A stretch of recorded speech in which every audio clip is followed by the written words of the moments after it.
buying a home is such a huge process. And of course, it costs hundreds of thousands of dollars. And obviously, you want to have a good transaction. You want to make great decisions. And that's why you're on YouTube watching videos like this one. And from my perspective as well, I want you to have a really good team behind you, whether it's from the agent like myself, the inspector, the closing agent, and the lender. And from my perspective, using a local lender is so important. It can really make or break a transaction. So in this video, I want to share with you 5 reasons why using a local lender is a really good idea. Hi, I'm Jill Thomas, and each week I bring videos about what it's like to live here in the beautiful Sunshine State, to live here in Florida. And then, of course, I like to talk about real estate to help you out. So if maybe purchasing a property here or even selling one in this area is on your mind, then maybe subscribing to this channel and watching my videos is a good move to make. But then when you have more questions, if there's something I can help you with, please reach out to me, call, text, email. I'm here to help you out as you navigate which way to go. So as a realtor, sometimes I have to ask some difficult questions, or sometimes questions that make people squirm at first. Right out the gate, I don't like to talk about people's finances. I don't need to do a deep dive. I don't need to know your credit score or anything. But as I'm talking to folks, finally that question comes up. Are you paying cash or are you getting financing? And if they say financing, I say, okay, have you talked to a lender yet? Are you pre-approved? And so we start from there, and then we kind of have this conversation, which is this video right now. So here are 5 reasons why I think it's better for you to go with a local lender, no matter where you're living, but to use a local lender versus a big bank, a .com, a 1-800 type of company. Number 1, local area expertise. So when you work with a local lender, I think it's really good because every state, every area is so different. And a local lender understands Florida, especially condos, because sometimes those can get a little tricky. And so I really appreciate that about our local lenders. In addition, they understand the Florida contracts. Every contract's different from state to state in terms of financing contingencies. And so these local lenders really understand that and help me to help you stay in compliance. I don't have to explain things to them or, educate them on what we need to do here. So I really appreciate that about local lenders. They definitely have that expertise and know all the ins and outs of what happens in our area. Number 2, high level of communication. Now, when you use a local lender, there are 1-2 people that are your go-to people. You can get a hold of them. We'll have their cell phone number. You can even text them at times. They are hyper available, which is different than when you're using a big organization where sometimes you're just calling a 1-800 number. You don't really have very good direct access. These people work 9 to 5, or you're using a chat box online. So definitely having somebody that you can contact virtually 7 days a week, almost 24 hours a day. It's just like real estate agents. And that's the thing. Local agents will say, hey, I'm just like you. I'm available all the time. So reach out to me whenever you need me, and I'll get back with you as soon as I can. Number 3, better working through unique situations. Now, of course, everybody's financial situation is different. There's different scenarios, maybe different people involved, different relationships, or maybe your job presents unique situations, or you're self-employed. And so often those local lenders can really work through some of these just unique situations, these different challenges that might come across. Now, maybe I have a list of lenders that I've used in the past, I've had great success with, but let's suppose you call one of them and they go, listen, I just can't get this job done. I don't have the product, but often they'll say, but you know what? I know somebody locally who can. Let's connect you with them. They just don't give up and say, well, forget it. I can't do it. They are problem solvers. So they really do help. Even if they can't get the job done, they'll pass it along and bring in somebody else who can. So that's a really great asset. Number 4, their reputation is on the line. Now, think about it. When you use a local lender, it's just not the buyer that's communicating with this lender. It is the buyer's agent, often the listing agent, indirectly the seller. Not that the seller's talking to the lender, but they know what's happening, indirectly. Closing agents. So there's lots of people involved. And if that lender is not doing a good job, not communicating well, if they really mess something up, all of those people know that.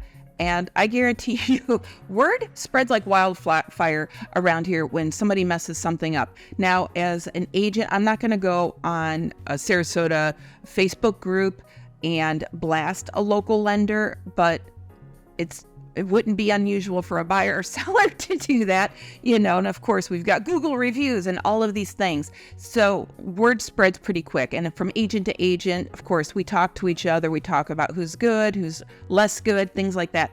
So that their reputation is certainly on the line. A quick story, I've got a listing, so I'm working with the seller. The buyer is using a lender, not a local lender, but not a lender from a .com company or, a big bank or anything like that. So, okay, should be pretty good. I get one email right away from the lender. Okay, super. And then moving forward, I'm asking for updates because the appraisal hadn't been ordered. And I kept asking, when's it going to be ordered? What's going on? What's going on? Like, I understand the timing of these things and the stuff has to be done sooner than later. And we were through the inspection period, so that wasn't a holdup. I knew that. So I tried calling. Voicemail box was always full. Texting, no response. Emails, no response. The buyer's agent all of a sudden went really quiet too. All right, what's going on, guys? Like, zero updates. The poor seller, so frustrated.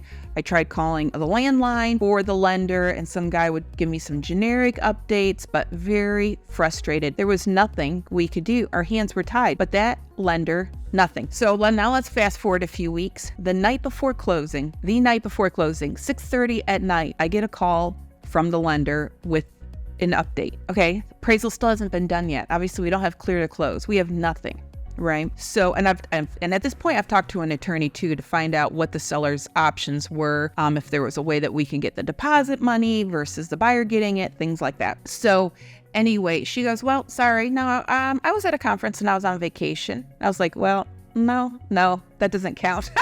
To me, that's not a good enough excuse. No, you have somebody cover for you then.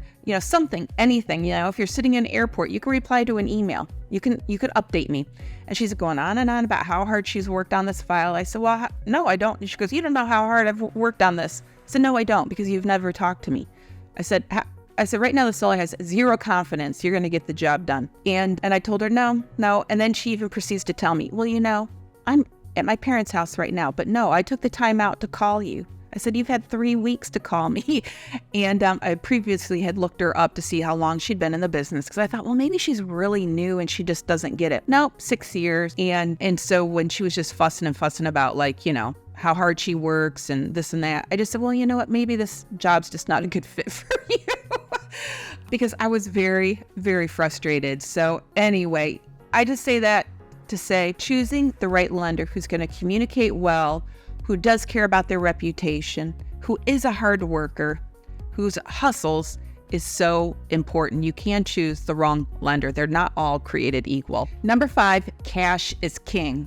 Now, in the Sarasota area, it's not uncommon for anywhere from 25 to 50% of our sales be cash. Now, sometimes there's a difference between single-family homes and condos. More condos are paid with cash compared to single-family homes. But nonetheless, cash is king. So let's suppose a seller gets 2 offers. One is cash, one is financing, and the cash one is a little bit less money. Sometimes a seller will actually choose the cash offer for less money than the financing just because there's less risk. But now let's change the scenario a little bit. Let's suppose we've got 2 offers and both are financing. One is with a local lender and one is with, like I said, one of those big banks or .com, these companies that do a lot of commercials, do a lot of ads that pop up on your cell phone. You know what I'm talking about. Well, often the listing agent will see that and talk about it with the seller. That's just what I would do. I'd talk with the seller and talk about the pros and cons of each offer. And one would be who the lender is. And so sometimes that can set you apart if there are multiple offers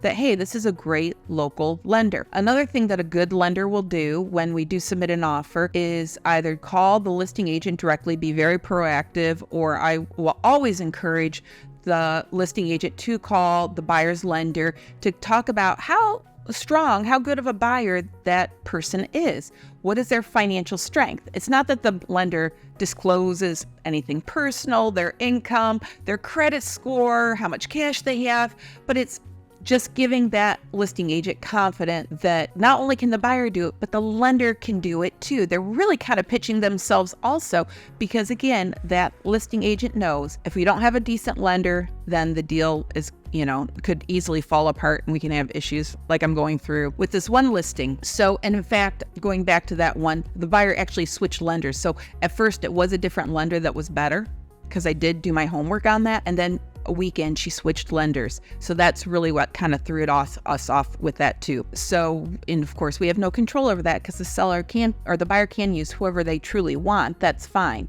So those are some challenges that we deal with these lenders. So a good lender will communicate well, with the buyer's agent and the listing agent throughout the transaction, and they can really make it or break it when we're presenting the offer. It's just not from contract to closing, but it's even when we're trying to negotiate and get that house for that buyer. So get us under contract. Now, kind of a bonus point thing here I want to mention before I wrap this up is, again, it truly is the buyer's choice on who they use for a lender. Now, like I said, when a seller sees certain pre-approvals, they might not be so excited about going under contract with those folks if that's the lender they're going to use. But in the end, buyers, you can use whoever you want. I just had a conversation with somebody the other day. They were talking about they were getting pre-approved with a local lender, and then they were naming some other companies. And this is what prompted me to make the video, actually. And I was like, well, let's talk about using those other companies and the pros and cons with that. Thankfully, I've never had to deal with it directly, but I've heard from too many other agents where, these bigger companies where, again, their reputation's not on the line. The lender is not personally invested in the situation.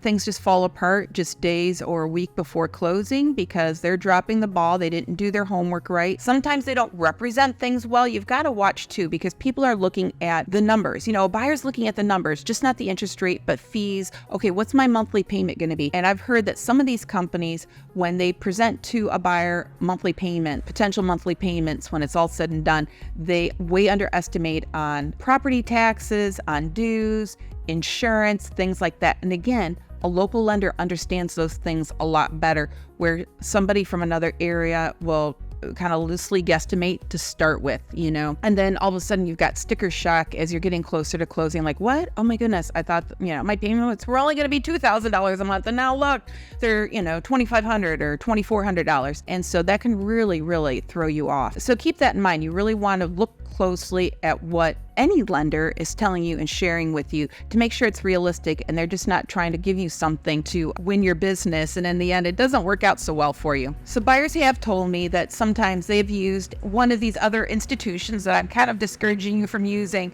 for a refinance. They go, Jill, no, it was great, it was seamless, it was easy peasy. Well, please know there is a big difference between refinancing and purchase, because refinance, you don't have any deadlines. There's nothing, there's no contract that we need to, be mindful of. There's no official date that you have to have it done by. You just want it done.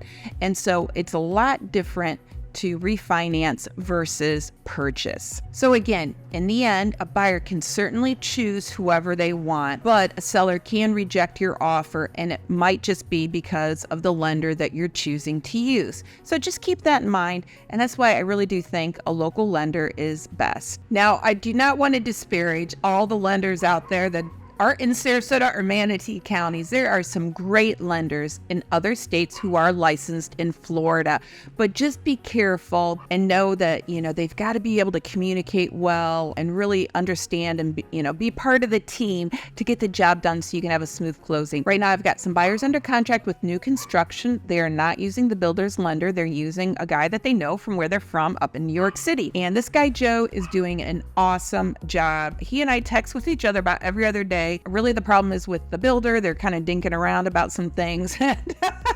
But man, oh man, that lender is fighting for those buyers every step of the way to try to make sure that we're in compliance and everything, because there's just a lot going on with those contracts. And so between the lender and myself, we are working hard to protect that buyer, even the appraiser, which usually we're not in contact with too much, trying to keep him posted because we can't have him go in too soon, but we can't have him go in too late. So he's been really awesome too. So there are some good folks out there, but just be mindful of all these things if you would, please. Now, if you do want to chat more about lenders, or if you want a list of some of my favorite go-to local lenders at the moment, my list does change as some, oh, hey, this guy did a pretty good job. A buyer will use somebody. And I thought, I like how they worked. I liked how they worked. They're going to, go on my short list. I like this. I'm happy to send you those names of those folks so you can start that conversation. Please know, as agents, we do not get any kickbacks at all. It's illegal. I would not take them even if somebody offered something. Cannot do that. At most, I've gotten like a $5 Starbucks gift card from one lender one time at Christmas. So, so that's not my motivation at all for suggesting anybody. I value my license too much to make a few extra bucks on the side. So anyhow, yeah, it's very, very illegal for us to receive kickbacks. My motivation is for you to have the best experience possible. I've had some challenges along the way with some of these other banks and things. And so, or just them making promises and then, breaking the promises with the buyers who have been very frustrated. So I just want you to have a really great, easy buying experience. It's difficult enough as it is, emotional, expensive. So, like I said, I'm looking for the best team for you. Okay, guys, thanks so much for watching. Hope you have a great day. Take care.